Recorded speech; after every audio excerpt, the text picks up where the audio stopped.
Many projects you may do around your home need to be done from a ladder. Now, we've shown you here on Simple Solutions a number of ways to really efficiently work off a ladder and to do it safely. Joe has a couple more ideas. How you doing, Joe? Good, Danny. How you doing today? Good, great. We're just working on this gutter here, but I wanted to show you a couple more simple solutions regarding working from a ladder. Okay. Make it a lot easier to work. Whenever you're doing a job where there's lots of parts, screws and bolts and little nails and things, if you put them on top of the ladder and then move the ladder, they invariably fall over the floor.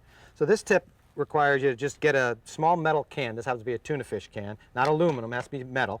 And I just put in a couple of these little magnets. They stick right to the bottom of the can. Then when you drop your screws and nuts in there, they don't go anywhere. They stick right to the magnet. And all I did is just took the can and just duct taped it right to the top of the ladder, and then you can easily take it off. Okay. Now the second one I wanted to show you is for holding hand tools.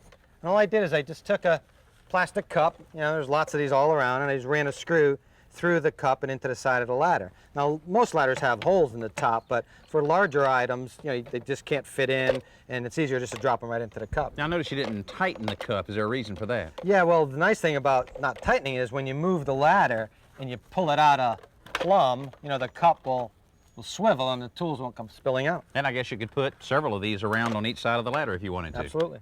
Hey, it's a great tip.